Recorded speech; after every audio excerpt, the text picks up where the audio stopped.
Yang kami lakukan untuk gugatan perdata, objeknya adalah perbuatan melawan hukum, itu yang menyangkut masalah penetapan terhadap salah satu peneliti, yaitu Mas Roy, yang ditetapkan sebagai tersangka. Kemudian kami dari FPP TNI mengkaji penerapan hukum yang dibuat oleh Polda Metro Jaya yang disangkakan kepada Mas Roy. Kami lihat bahwa ini terjadi satu kesalahan secara manajemen perkara yang harusnya Polda Metro Jaya itu benar-benar melakukan penerapan hukum yang sesuai dengan kesalahan, tetapi ini ada beberapa pasal-pasal yang dimasukkan di dalam sangkaan yang diberikan kepada atau yang disangkakan untuk Mas Roy. Beberapa pasal yang disangkakan itu adalah pada umumnya pasal-pasal yang diatur di dalam Undang-Undang ITE, Undang-Undang Nomor 11 Tahun 2008. Beberapa pasal itu ada pasal 27, 28, 32, 35 yang hukumannya ya lumayan berat gitu. Nah, dari situ kami tentu melihat, wah, ini adanya suatu perbuatan abuse of power yang perlu kita luruskan, tentu dengan satu tindakan yang kita ambil adalah dengan melakukan somasi terhadap Polda Metro Jaya. Somasi kita berikan 2 kali agar sebenarnya kami bisa berdialog dengan Polda Metro Jaya, somasi itu, tetapi itu tidak direspon. Oke. Oleh karena 2 kali somasi tidak direspon, maka kami melakukan gugatan PMH. Nah, dari situlah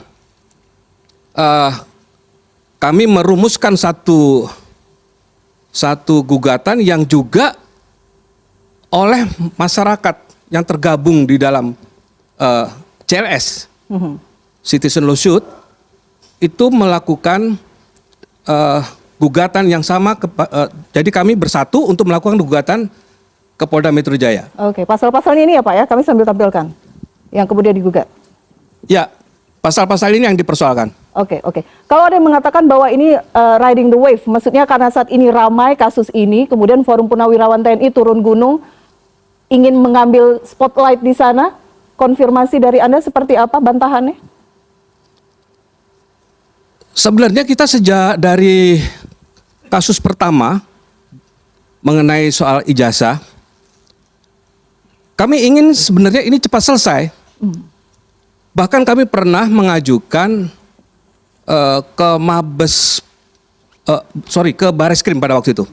Ke Bareskrim ya, kita mengajukan bersuratlah ke Bareskrim agar supaya ini selesai.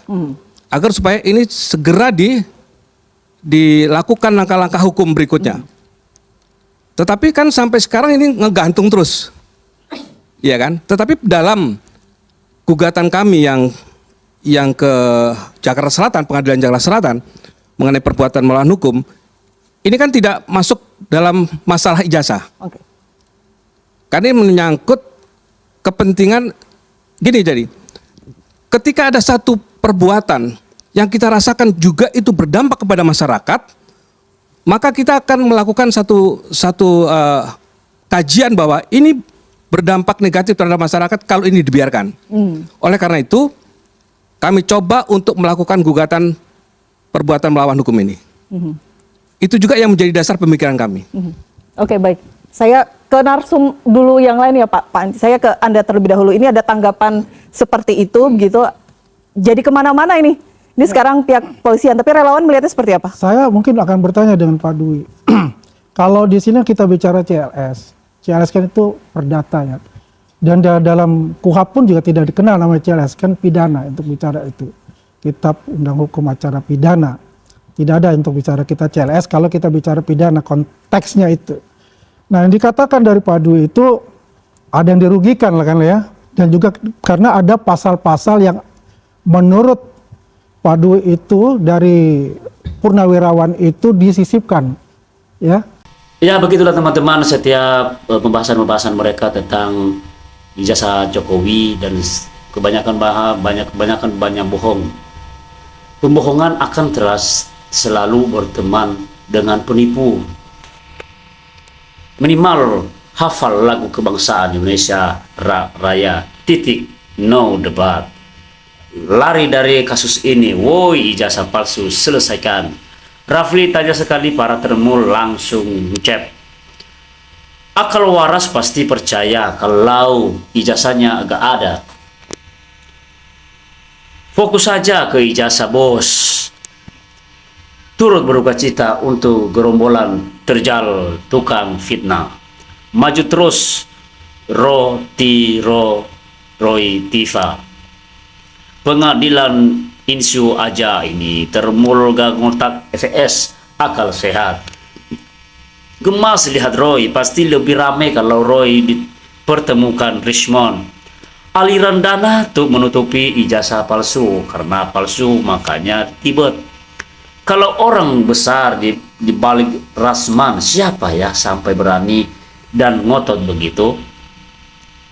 Tenang Mbak Roy, jika polisi sudah membuka penyadapan, pembicaraannya akan terbongkar kok. Memang pihak Jokowi santai nanggapi isu, toh biar bohirnya bermunculan. Fokuslah saja soal ijazah dan jangan membuat isu yang tidak-tidak. Caplin.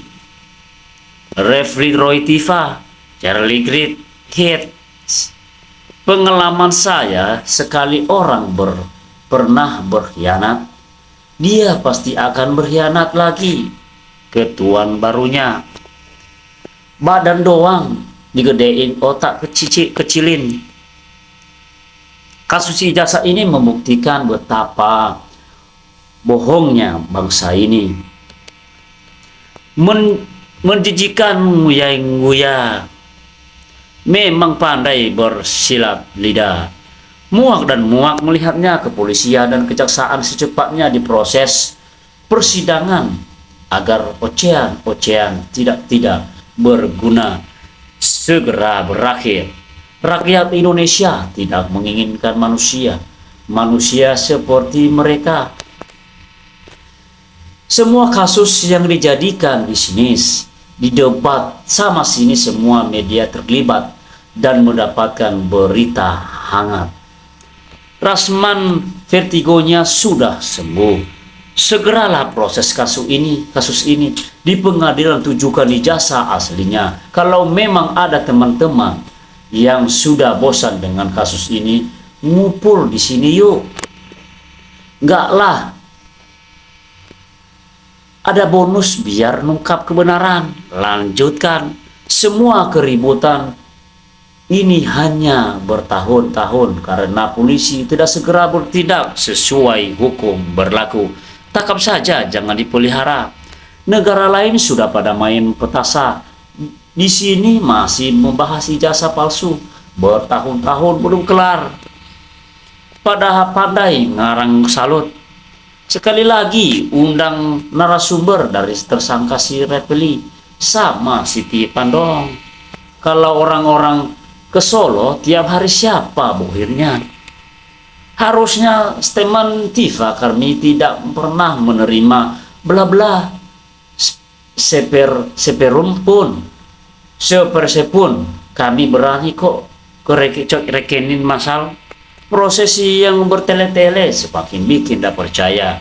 KPK, polisi, kejaksaan, MK, termul, teruslah bersuara agar pendidikan kedepannya bisa lebih baik di Indonesia buat anak bangsa. Tertawa mereka seolah mewakili bahwa hukum lemah, jadi kita bebas dari obok pemerintahan ini. Dah gak kuat print berwarna, pendana sudah pada kabur nih. Kura-kura ninja, eman benar, tapi benar bohongnya. termul yang diobrolan si perut cocok. Salut dengan Bang Roy, selalu menampilkan data dengan kredibel. Luar biasa, semoga Allah SWT senantiasa melindungi mereka semua, khusus Roy dan CS. Banyak manusia ditolol dan dungu dengan kasus ini. Kasihan mereka lapar, segera adili ijazah palsu. Bukan hanya 50M, tapi Jack sudah menggelontorkan puluhan triliunan.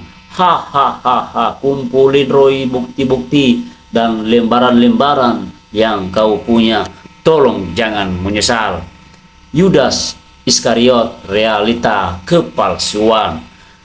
Yang uangnya banyak itu wakili. Dari awal sampai sekarang si panci andalannya selalu fotokopi. Rismond sekarang harus dijaga ketat yang diancam Rismond karena yang akan membongkar liciknya Roy. Kerja di pabrik saja butuh ijazah. Logikanya pikir sendiri. Kita ini pingin tahu ijazah Jokowi, bukan cerita lain-lain. Memang nggak jelas termul-termul ini. Dilihat raut wajah si Roy, kelihatan ketakutan atas kebohongan selama ini. Kapan ini Roy vs Rismond? Ini kalau di Iran, ya omong-omong baik hancur. Tinggal buktikan ijazahnya, malah omong-omong. Itu kodok Rasman, mah dikasih panggung aja sih. Semoga Allah SWT mencabut semua kenikmatan yang ajuan nikmati. Malik mana ada yang ngaku. Kenapa sih kalian ini? Saya maha rakyat mengharapkan negara ini bersih. Tanpa kalian nggak pernah tuntas masalah ini. Sudah, jangan bertele-tele Pak Joko Widodo, buktikan agar Bapak bisa menjarakan Troya berikut bohirnya. Indonesia ini mungkin gak ada hukum, makanya kasus ini tiap malam siang disiarankan di TV. Kalau ada hukum, segera diselesaikan. Gak ada kerjaan, tapi uangnya banyak. Pas ditanya kerjaannya apa, termul pada takut. Mereka korban kebodohan manusia yang bernafsu, ingin berkuasa nafsu, gede otak dongo, si penjual ayat dan mayat. RS RH, teruslah berjuang, kalianlah yang kami